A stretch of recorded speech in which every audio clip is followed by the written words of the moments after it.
The truth behind the drama of Zakir Naik in India and now his ban in Malaysia. Assalamu'alaikum guys, and welcome to another episode of Smile to Jannah. Smile to Jannah! Ever since the BJP, the Hindu Nationalist Party, came into power in India, they have been after Dr. Zakir Naik obsessively and with a vengeance. First they did allegation that I'm involved in terrorism. They could not give proof. Then they said I'm involved in hate speech. Then they went to money laundering. Think of it like Tom and Jerry. But here, Tom is equipped with a police force, army and a powerful country. And Jerry on the other hand has a microphone and a hat. They've tried to pin all these accusations on him, but they just don't stick. So the latest bullet in their gun was taking the matter all the way to Interpol. Interpol is the international police. But the ruling came in Jerry's favour. The Indians essentially want an international arrest warrant. Interpol refused that, what they call red corner notice.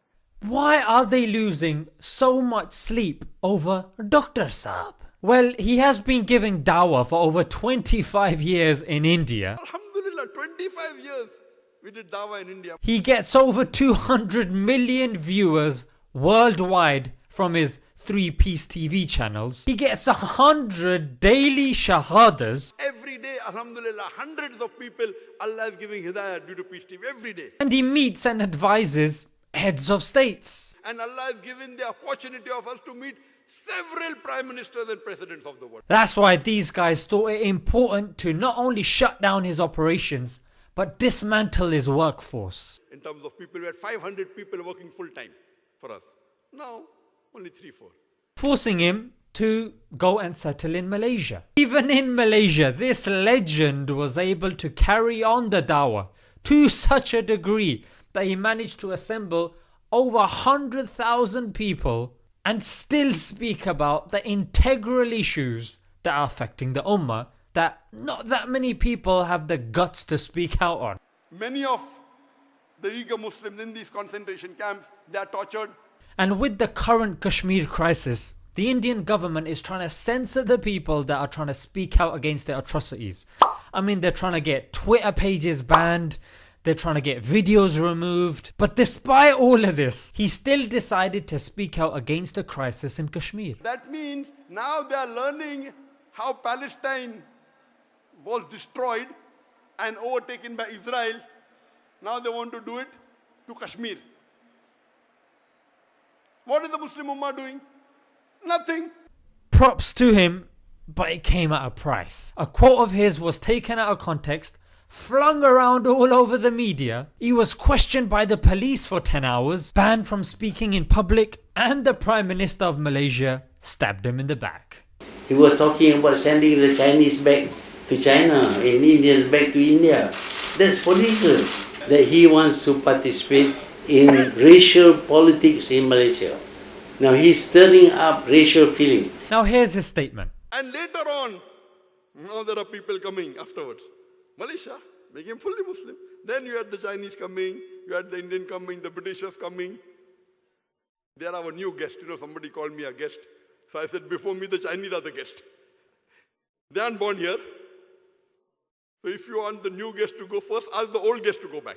Seems logical enough in a 3-hour lecture where he's talking about the double standards and hypocrisy of the media, and he gave case studies ranging from Bhagat Singh, Nelson Mandela, all the way to George Washington. And then he mentioned that the Hindus in Malaysia were still supporting the Prime Minister of India. And the main point he's trying to make here is, in India you're not allowed to support anyone other than Modi. But here, people living in Malaysia, they're not supporting the Prime Minister as much as they're supporting Modi. Now these are logical points being made by a critical thinker, yeah? But the real reason here is Malaysia's a small country, yeah? And they're getting a lot of pressure from India, as are other nations as well. And they can't afford to fight against India. Let's look at the giant Muslim nations, yeah? You got Saudi. At this moment in time, they've just invested billions in India. On the other hand, you've got Abu Dhabi.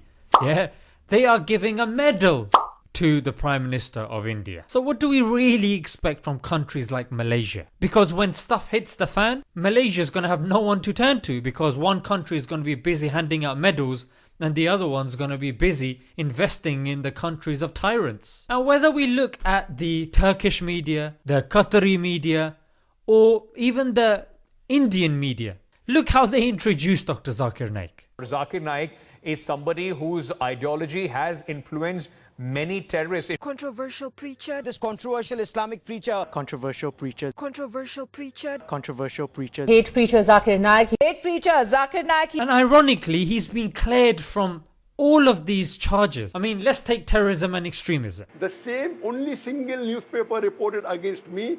1st July the attack took place. 3rd July 2016, the Daily Star gave an article on me.